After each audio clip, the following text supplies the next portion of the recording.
What up, though? And welcome back to I'm Growing, man. It's your man John D in the building. Wanted to jump on here and do my thing. I do want you guys to know that like I mentioned in the last episode, a lot of things are starting to pick up for me. Uh, Starting to do some other guest appearances on some podcasts. So I'm really excited about being able to share this information in different podcasts coming up. So be on the lookout. What I really wanted to focus on this week was really just tell you guys how I try to prepare. Today is Sunday. I've been off for a week from my day job during summer school.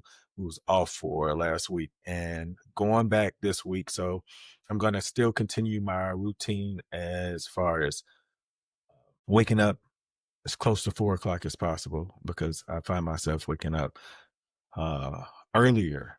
And the wife and I have decided to chill out on adult beverages only on Saturdays and holidays or special occasions. So that's what we're going to do now. We're going to find different ways to save some cheese and protect our insides as we continue to find ways to improve. That's going to be interesting because, sometimes you just need a release. So we're trying to just do our best and not abuse um, alcohol. And we're being responsible because when we do it, we're definitely at home. But just the simple fact of doing it too often so that we can be more present. Continue on my languages. You guys know that I study Espanol, Deutsch, El Arabia, and Hanguk. Um, El Arabia, I think I'm pretty good at it. It's just that listening, because language can be, who's talking, it could go really fast. And it's it's hard for me to comprehend sometimes. It's hard for me to comprehend English, let alone other languages, but I can read and I can speak it. I can speak enough to do more than survive. Um my best language is probably that or Espanol. And I do want you guys to know the reason why I'm working on this, because in my mind, if I'm going to work on becoming the best communicator ever, I should be able to speak other languages. The least I could do. And what I've learned through this process of studying these languages, it's showed me how much I didn't understand English, and it's making me understand how people can miss the message because of how they received it through so many different reasons. But when you're learning other languages, you just want them to whoever's listening to get the point. So you don't say too many words when you speak your own language. If you don't want to hurt somebody's feelings or something, you kind of sugarcoat it, and the message could become completely ambiguous where the person will completely miss the message. And I didn't realize that until listening to other people speak. And I'm like, okay, so you can't take other people that can't speak your language. Um, you can't take it as seriously as you would speak a native speaker because you know that they're learning, so they could say something. So you give them more grace versus somebody who speaks your language. And it's crazy. We don't even know how to speak our own language. And I'm saying that with hopes of being able to encourage people to continue to work on English, because the language, I think, overall has stunted our growth. The Western world's lack of mastery in the English language has stunted our growth in the last 2,000 years. Yeah. So, well, I guess maybe it's the mastery of any language, but I do believe English has has been the stronger of out of all the languages, because most countries want people their kids to grow up to be able to speak the language. And and I think because our lack of mastery in it, that's the reason why we're where we are today. um but I'm gonna continue learning my languages. I'm still working on chess. My average is about 1,000. Sometimes when I play, it says that I can average between 15 and 1,700, but I make too many blunders. For those of you that watch it or play it, I really do enjoy the game, but I'm just at a point where uh, it bothers me that I can't wait 3 to 5 seconds before I make a move, because I want to create blunders. And I think that's really related to my life. Like when I have conversations with people, I find myself not listening, still trying to correct problems when that's not might be not what they're looking for. And I think I'm stuck right now mentally because I haven't got over the hump. But through my routines, I'm still trying to figure out how I can just slow down. I want to slow down. And I think that's what everybody should consider. When you slow down, when you wait 3 to 5 seconds before you respond, you're more likely to give a response that won't be as offensive as your first thoughts. And a lot of time, my first thoughts are very raw. And depending on how you grew up, you might think that's being you. And it is being you, but there's a better version of you that could present information where it won't be so offensive. Just because you grew up in a household where the language was spoken like that on a regular basis does not mean that it's okay for you to continue to use that language when you go out in public. That's you. You can be you. But I just want you to know it's the language could be taken as to be aggressive or unsafe, because typically when you do hear that language, something's about to go down. In any other places of the world, like if you hear somebody cursing, it's about to go down. But when you hear people do that on a regular basis, you just don't know. You feel like, is it about to go down? And it makes people feel unsafe. So that's why I know, like I have taken control of trying to make sure I don't offend people. People like, you shouldn't be worried about, people shouldn't be so sensitive. I'm not worried about people being sensitive, but my language comes in peace. And if I offend you, it wasn't intentional. Um, and that's the honest to God truth. And even if I'm triggered, I want to make the 3 to 5 seconds pause where I can try to figure out, like, was that for me? And if it was, what did I do to get it? And I want to be able to respond that way. I don't want to feel like I'm here for the smoke, because I'm not. I used to be the one for the smoke. I used to create the smoke. I used to light the fire right in front of you and blow the smoke in your face and be ready for the smoke. And I was a problem. And unfortunately, I did that for way too long. I didn't realize that I was just immature in a lot of my areas of growth. My age said I was an adult, but there were parts of me that was still, acting like a child. And I don't think people really knew how to say that to me without me throwing a grown man temper tantrum where they were like, as long as he ain't bothering me. Didn't have interventions. Nobody said anything. I had to really find this that I was immature. But the reason why I'm saying this is because communication is so key. And I don't want anybody to ever misunderstand anything that I say. So if any of you guys listen to any of my podcasts or guest podcasts, interviews, anything, and I say something that you disagree with, feel free to engage in the conversation, because I'm not saying whatever I'm doing is the right way.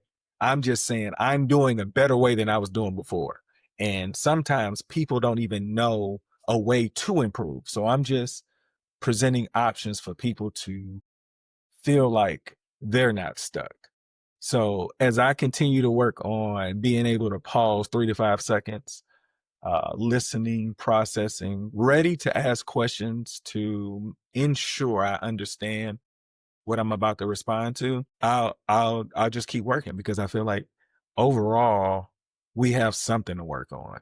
And I think, well, I know for a fact that everybody, 100% of all humans should work on communication on a regular basis where we can reduce conflict. We don't talk enough. We don't know why people feel the way that they do. And we're holding like our past, literally our past, uh, stunt our growth because we don't know how to evolve into better people. So as I continue to work on my routine, improve communication, I hope that I can plant seeds along the way where people will work on themselves. Because I'm telling you, when you work on yourself and you get a result that you didn't even know you were looking for, it creates an addiction in you. Like you don't even have to tell anybody, but you know what's crazy? When you do it, you want to tell everybody because you want them to do it too. You're like, man, just work on yourself. I promise you'll get different results. And I know I've said this before, but I had a friend, a very good friend of mine, say, John, everybody don't want to get better. Everybody don't want to get better. And I was just thinking about that. Like, dang, everybody don't want to get better. Oh, and he said that in front of other people, and nobody corrected him. And I was just like, this group's not for me. I realized that the group, that's the perfect group for me because I brought engaging questions that made people think outside of the box. And there were men there that were definitely older than me that said, keep doing that. You know, we need that. And I kind of left it anyway because it was so time consuming. I had to prioritize what I thought was going to help me and my family progress. Me being an example or a mentor or just a good friend, I kind of just ran away from it, you know, because I am in the process of learning how to become a better husband and a better father so that, you know, my household feels safe that I'm leading the way that I'm leading. You know, I'm not putting anything outside of the household in front of what I deem is important. You know, I can't say my family is important and I'm doing these other things that's preventing the development of the family. And this is another thing. When you and I'm still a work in progress, but I do voice these things within my family. Like we if if there was another COVID outbreak, like and we were locked in the house, me and my family would enjoy it because we enjoy each other's company. Like for real. I remember when people were bothered because their kids were at home because they haven't established what the house is supposed to look like where everybody is peaceful and enjoying each other's space and their company. They come together. Like that's the part that's missing in the family. When if you can't coexist, if you can't coexist, like what is the family part? Like, cause y'all, you know, related by blood, you help raise somebody, like you should enjoy each other's company where like no matter what, everybody feels like we can come back here and feel like it's okay. And to me, I feel like that's a part of my routine. And I didn't do that before. I didn't I didn't mind being around them, but I didn't like try to find time to be around them either. You know, we had our moments where we were together. We always ate dinner at the same time. Well, we always eat dinner together, you know, unless somebody's gone. But for the most part, 99% of the time, we eat dinner together. And if I'm cooking breakfast, of course, we're eating it together. But we have moments throughout the week where we get together and like whether try to watch a movie, play video games, board games, card games, but that's a part of my routine, thinking about what I could do because now my kids are like baby adults and the engagement is different. And it feels like I'm not doing enough because they're about to leave. And as a father that's trying to catch up for moments when they were younger, when I was bothered because I didn't want to go to the pumpkin patch, like I didn't want to do these things like because I didn't do them as a kid. I didn't realize the presence. Like I just needed that experience. I look back and I'm embarrassed as a father to like complain about being with my family because a game was on. And it's embarrassing. It won't happen again, but to look back, that's when I know like people need to know you have to truly be mature to enjoy a relationship with somebody. And through this journey, I've learned so much that I just hope that whatever I'm putting out into the universe, that you guys know that if you work on the relationship, it could become something that you look forward to waking up to. Like not the lustful part, like, oh, can't wait to be touched or can't wait for them to touch me or make me feel this way. I'm talking about just a genuine friendship where you be like, man, what we gonna talk about tomorrow? Like, like when you go to sleep, like you enjoy the company of that person. And I did not know I could do that. I'm so blessed that I was able to find this because like I've said, and I'm gonna keep pushing this message. If men knew this place I was in, they would work on it more because it's it's already hard enough to mature. But when you are in a relationship with somebody, you guys are like trying to mature together and we can't be doing the same mistakes. And when I say same mistakes, I mean I was uh telling a friend of mine, women don't nag. Like women ask their partner to do something, right? If you don't do it, they ask you again. It's becoming a nag because you haven't done what should have already been done. And I was like just thinking, like if my wife asked me to do something, it's because she couldn't do it, not because like she didn't want to, or maybe it was too heavy, or she has too much on her plate. But it's almost like we gotta know what are they doing that they couldn't do it themselves. Like and and that's what I realized. Like I have to trust my wife, and I didn't. I didn't trust her. I thought she would take advantage of my time. And it's just the messages that you follow. I'm so blessed that I'm mature enough to grow with my wife. And continuing this routine and working on my communication, it's made me feel like it makes me grateful. And when I say grateful, I mean like maybe I almost died and I got a chance to do it again. And I can say that it was a near death experience without having it, but creating a relationship with my wife has been by far the most rewarding I don't want to say job, but experience that I've gotten because we not only have beautiful kids, but we enjoy each other's company and we consult with each other. Like we're building together, like we're watching each other grow. And if people knew that, it gives you this feeling. Like I know that men have not had this feeling because if they did, they would literally build it because it creates a different kid. Like it's a different self-confidence where anxiety's gonna look a little different. Like it's like you're really creating a different path for them. And I'm not saying it's a better path, but I feel like they'll be more confident in being able to pick the person they want to be with. They're gonna have better rules. They're gonna have better strategy. Um, and like again, they could always lean back on their parents for counseling. So me working on this relationship throughout the like it's a part of my routine.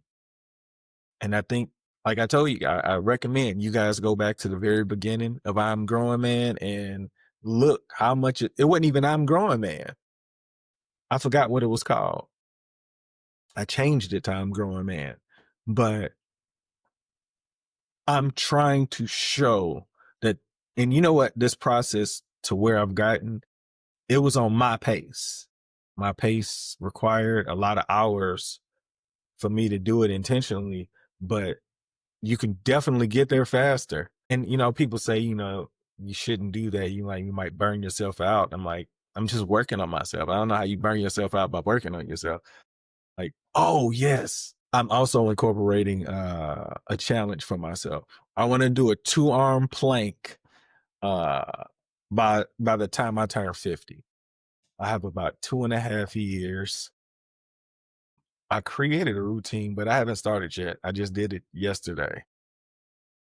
But I think I'm gonna start today for sure. I'm gonna start doing it in the morning time when I wake up so that I can get the adrenaline flowing in a different way than I have previously, because normally I just get up and study. But now I can get in some sweat and drop some of this weight, build up some of this core, and increase the strength, because I really do want to be able to do a 2-arm plank. Um, there. Let me see what. Okay, there are a few things that I want to cover before I get out of here. Your life is a series of habits. When you get off work, what are you doing? Like, what are you doing with your time? Are you working on anything for mastery? And this is one thing, like, if you're not doing anything, find something that you like, whether it's knitting, whether it's painting, whether it's, I don't know, playing video games, but invest some time into it where you keep a journal of where you are so you can see how much you've mastered along the way. I mean, not master, but how much you've gotten better. And the intent of this exercise is to show you that if you put time into anything, it gets better. But if you put time into something that you like to do, that you care about, you'll put more time into it where you'll get to a level of production that you couldn't have done without the intentional effort. So I challenge any and every one of you, pick anything you want, do it 5 to 10 minutes a day. And if you really like it, do it up to an hour. If you like it more than that, it's on you. But I just want you to document your journey. I even recommend, why don't you create a podcast of your journey? Show people your journey on where you started and where you came. And the wonderful thing about creating a podcast, you're telling your story as you're living it. And as you get better, you will inspire people by just working on their craft. And it'll be because of you, because you found the wheel.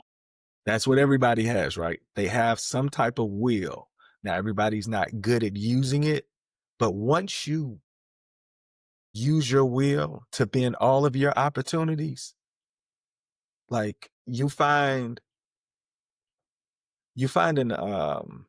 an energy like, that's what you got to do.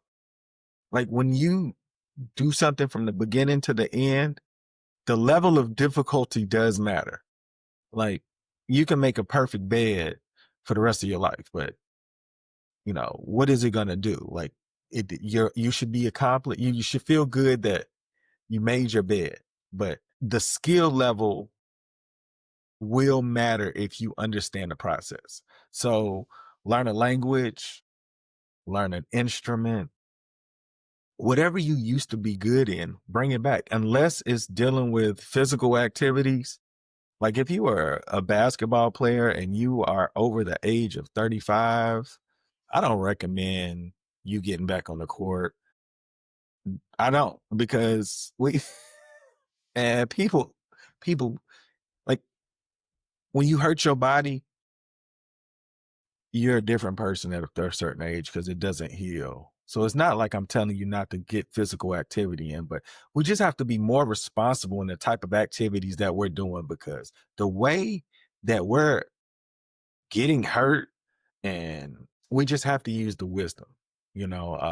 Somebody said yesterday, like the problem with men our age is that we really believe we're still young and our body is going through it because we're in arrested development. We're stuck in one place and not knowing that our body is not what it used to be.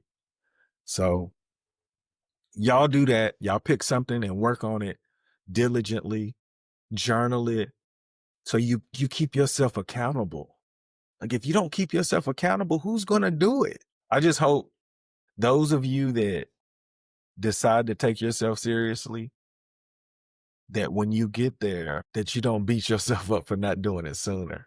Cause I'm telling you, sometimes I look back, I'm like, cause I got on this journey about 41, well, between 40 and 41, but I really went all in 2020, maybe the end of 2019, early 2020. And I just feel like I've seen so many benefits of just working on yourself that it's only necessary to share the information so that hopefully it'll ignite some of you guys to get to that finish line. And when I say finish line, I mean when you learn the process, you find yourself wanting to do more because you're like, what can I really do? I think I can really do a lot more. Like if you don't do a lot more, I don't know, like maybe that's what your life is about. Maybe you like being in that good hamster wheel complaining. But if you don't get up and move, nobody's gonna do it for you. Y'all make today better than yesterday. Don't worry about anything you can't control. GATA. Get after that action or that action will get after you. Be great on purpose.